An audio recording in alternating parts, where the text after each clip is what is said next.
হিমালয়ের উত্তরে মধ্য এশিয়ার বাতাসে ভেসে আসা ঘোড়ার খুরের শব্দ দূরত্ব পেরিয়ে নিয়ে আসে এক তরুণ যোদ্ধার স্বপ্ন। 15 শতকের শেষের প্রান্তে পৃথিবী বদলে যাচ্ছিল। ইউরোপ রেনেসাঁর আলোয় ছড়িয়ে পড়ছে আমেরিকা মহাদেশ নতুন উপনিবেশের সূচনা, আর এশিয়ার কেন্দ্রে রাজনৈতিক মানচিত্র যেন জ্বরের মুখে দাঁড়িয়ে। ঠিক সেই সময় ফারগানা উপত্যকায় জন্ম নিল একজন শিশু, যার নাম ভবিষ্যতে ভারতবর্ষের ইতিহাসে আমল বদলে দেবে, জহুরুদ্দিন মোহাম্মদ বাবর।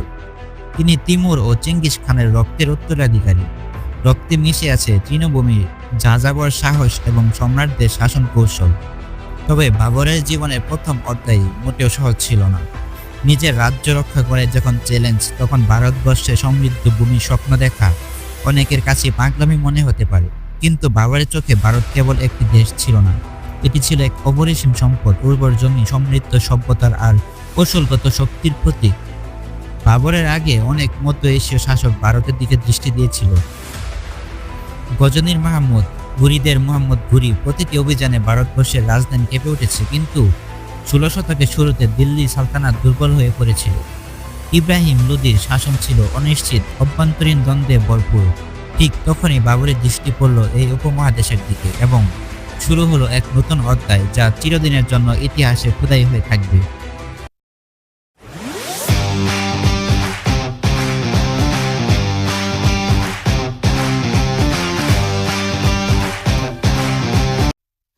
বাবরের জন্ম 1483 সালে 14 ফেব্রুয়ারি বর্তমান উজবেকিস্তানের ফারগানায়। ছোটবেলায় তিনি রাজসিংহাসনে স্বাদ পান, কিন্তু শৈশবে রাজ্য ফারগানা ছিল এক রাজনৈতিক দরবার। বোর্ডের খুঁটি প্রতিনিয়ত ক্ষমতার খেলা চলত। শত্রু ও মিত্রের পার্থক্য কখনই স্থায়ী ছিল না। মাত্র 12 বছর বয়সে বাবর সিংহাসনে বসেন, কিন্তু পরবর্তী কয়েক বছর তাকে তীব্র যুদ্ধ, ষড়যন্ত্র ও বিশ্বাসঘাতকতার মুখোমুখি হতে হয়। তখনকার মধ্য এশিয়া তিমুরীয় সাম্রাজ্যের পতন মুখ্য অবস্থান। উজবেক শাসক সাইবানি খান উত্তর দিক থেকে শক্তি বাড়াচ্ছিলেন। ফারগানা হারিয়ে বাবর কয়েকবার সমরখন্দ দখলের চেষ্টা করেন, কিন্তু দীর্ঘমেয়াদে সফল হতে পারেননি। অবশেষ তিনি 1504 সালে কাবুল দখল করেন। কাবুল ছিল বাবরের জন্য একটি নতুন শুরু। এখানে তিনি মধ্য এশিয়ার সামরিক কৌশলকে আফগান ভূপ্রকৃতির সাথে মিলে এক অনন্য সেনাবাহিনী গড়ে তোলেন। তার বাহিনীতে ছিল ঘোড়া সাউর, ধনুকধারী, কামান বাহিনী এবং যোদ্ধাপুত্রের মিলিত শক্তি।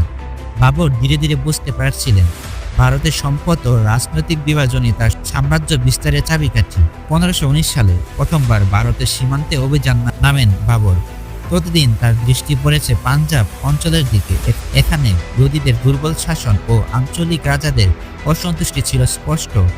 বাবর একের পর এক ছোট ছোট আক্রমণ চালিয়ে ভারতীয় ভূখণ্ড ও সৈনিকদের সাথে পরিচিত হতে থাকেন। এগুলো ছিল মূলত গোয়েন্দা কার্যক্রমের মতো শত্রুর শক্তি, ভূগোল ও রাজনৈতিক অবস্থার পর্যবেক্ষণ। বাবরের নিজের ডায়েরি বাবরনামাতে তিনি উল্লেখ করেছেন কিভাবে ভারতের নদী, আবহাওয়া ও মানুষের জীবনযাত্রা তাকে মুগ্ধ করেছিল।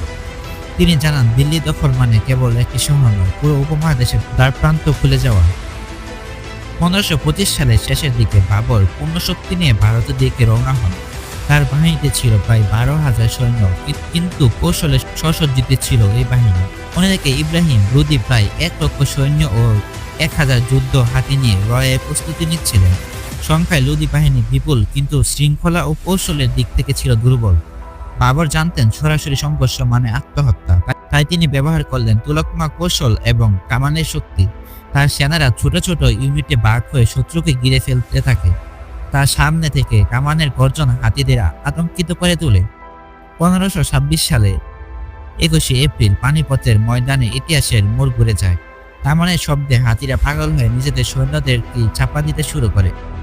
বাবর ঘোড়াসাওয়াররা দ্রুত পাশ দিয়ে আক্রমণ চালায়। মাত্র কয়েক ঘন্টার মধ্যে লোদি বাহিনী বিপর্যস্ত হয়ে পড়ে। ইব্রাহিম লোদি যুদ্ধে নিহত হন এবং দিল্লি বাবরের হাতে চলে আসে। এই যুদ্ধ শুধু একটি সামরিক বিজয় ছিল না, এটি ছিল মধ্য এশিয়ার আগ্নেয় অস্ত্র প্রযুক্তির প্রথম বড় প্রয়োগ। ভারতীয় উপমহাদেশে কৌশল ও প্রযুক্তির সংখ্যার আধিক্যকে হার মানাতে পারে। দিল্লিতে প্রবেশের পর বাবর নিজেকে দিল্লি ও আগ্রার সম্রাট হিসেবে ঘোষণা করেন। তবে এই বিজয় ছিল কেবল শুরু। ভারতের বিশাল ভূখণ্ড দখল করা এবং নিয়ন্ত্রণে রাখা ছিল এক বিরাট চ্যালেঞ্জ। স্থানীয় রাজারা ও আফগান প্রভাবশালী গোষ্ঠীগুলো এখনও তার শত্রু হয়ে রয়েছে। বাবর রাজনৈতিক জোট গড়ে তোলেন, কর ব্যবস্থা সংস্কার করেন এবং প্রশাসনিক নিয়ম কানুনে পরিবর্তন আনেন। তিনি সৈনিকদের অনুগত্য বজায় রাখতে নিয়মিত পুরস্কার ও উপঢৌকন দিতেন। যদিও বাবর মাত্র 4 বছর ভারতবর্ষ শাসন করেন, 1526 থেকে 1530 সাল পর্যন্ত। এই স্বল্প সময়ে তিনি মুঘল সাম্রাজ্যের ভিত্তি স্থাপন করেন।